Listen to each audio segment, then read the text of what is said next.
नमस्कार, फाइटर समाचार में आपका स्वागत है। पेश आज 22 जुलाई शाम 7 बजे राजस्थान की खास खबरें।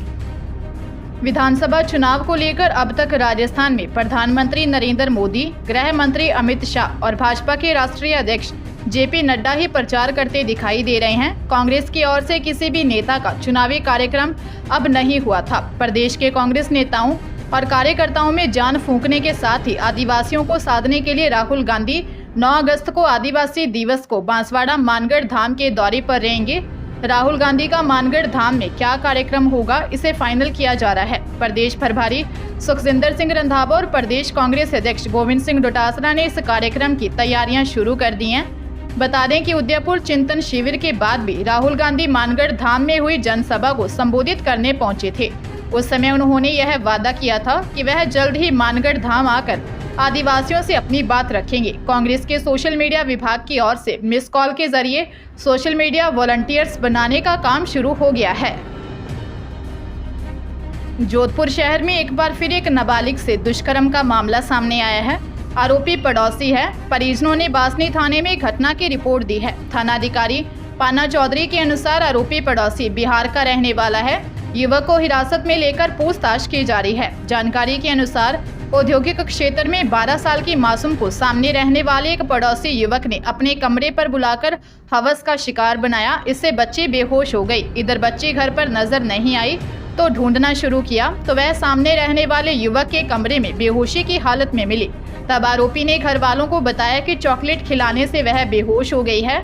अनहोनी होने का अंदेशा होने पर पुलिस को बुलाया गया। थानाधिकारी ने बताया कि बच्चे से दुष्कर्म किया गया है। बच्ची को उपचार के लिए अस्पताल में भर्ती करवाया गया है। मामले की जांच की जा रही है।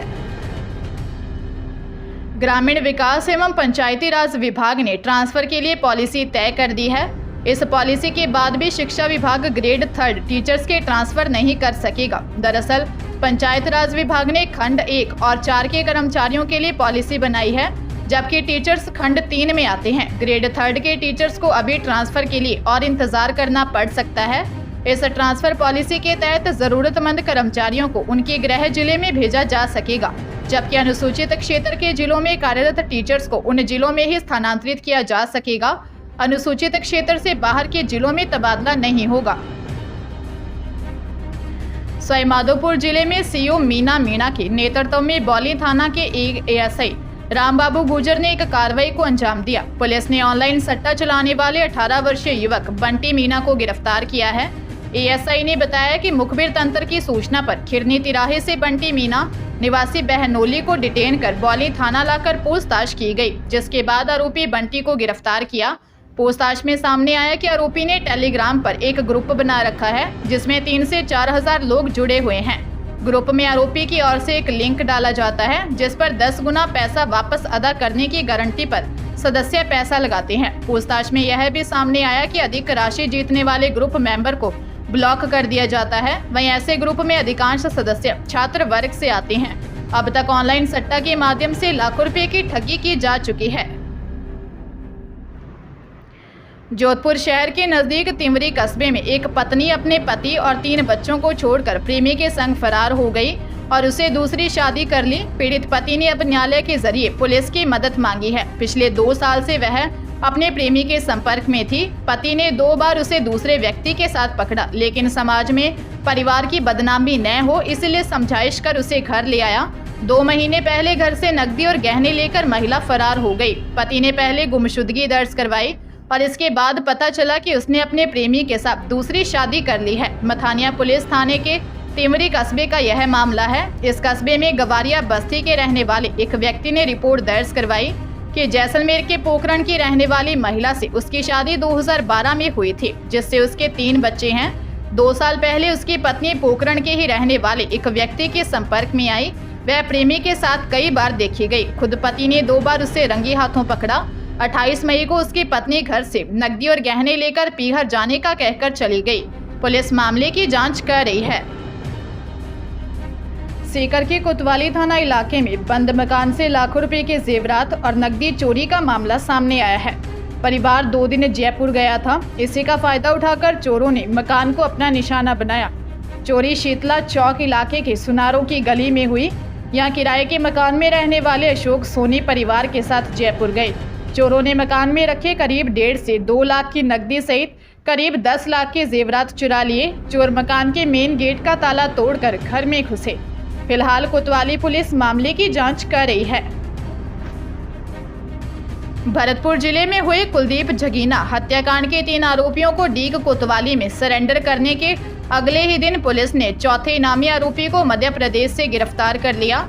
कार्रवाई के दौरान चौथे इनामी आरोपी रॉबिन के पैर में गोली लगी है। घायल आरोपी को आरबीएम अस्पताल में भर्ती करवाया गया। अभी तक पुलिस अधिकारियों ने इस कार्रवाई के संबंध में कोई बयान नहीं दिया है। बताया जा रहा है कि कार्रवाई के दौरान पुलिस और बदमाशों के बीच मुठभेड़ भी हुई। उसी दौरान आरोपी रॉबिन के पैर में गोली लग गई। पुलिस आरोपी को पकड़कर भरतपुर ले आई और आरबीएम अस्पताल में भर्ती करवाया। आरोपी घटना के बाद से ही फरार चल रहा था। हत्याकांड के 3 अन्य इनामी आरोपियों लोकेंद्र, देवेंद्र और पंकज ने खुद की हत्या की आशंका जताई थी। बदमाशों का कहना था कि उनका घटना से नाम जोड़ा गया, लेकिन वो उसमें शामिल नहीं थे। जोधपुर ग्रामीण के बोरुंदा थाना पुलिस ने 5000 के इनामी आरोपी को गिरफ्तार किया है। उसके कब्जे से एक अवैध पिस्टल और 5 जिंदा कारतूस भी बरामद किए गए हैं। आरोपी के खिलाफ विभिन्न थानों में 32 मामले दर्ज हैं। पुलिस आरोपी से अवैध हथियार की सप्लाई के बारे में पूछताछ कर रही है। ग्रामीण एसपी धर्मेंद्र सिंह यादव ने बताया कि बोरुंदा थाना टीम को मुखबिर के जरिए सूचना मिली कि बदमाश गिरधर सिंह निवासी रावनियाना अपने पास पिस्टल लेकर गांव और आसपास के गांव में घूमकर दहशत फैलाता है। इसके चलते गांव के लोगों में भय व्याप्त है। टीम की सूचना पर पुलिस ने उसके गांव में घर पर दबिश दी। उसके कब्जे से एक पिस्टल और जिंदा कारतूस बरामद किए। आरोपी के खिलाफ 32 मामले दर्ज हैं। उसकी गिरफ्तारी के लिए जोधपुर ग्रामीण पुलिस ने 5000 रुपये का इनाम घोषित किया था।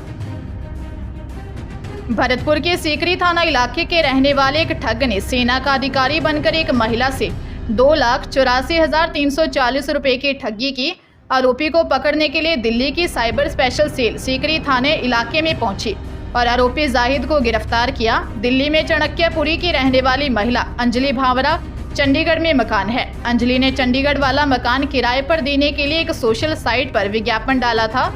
अंजलि के पास एक व्यक्ति का फोन आया जिसने खुद का नाम अभिषेक कुमार बताया और कहा कि वह सेना का अधिकारी है और उसकी पोस्टिंग जम्मू कश्मीर में है, लेकिन अब उसका ट्रांसफर चंडीगढ़ हो गया है। अभिषेक ने अंजलि भावरा को एडवांस के लिए 24,995 रुपये उसके खाते में डाल दिए।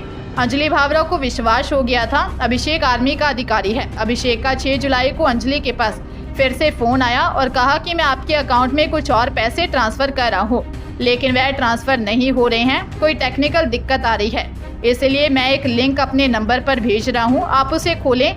जैसे अंजलि ने अभिषेक का दिया हुआ लिंक खोला तभी उसके अकाउंट से 2,84,340 रुपये उड़ गए।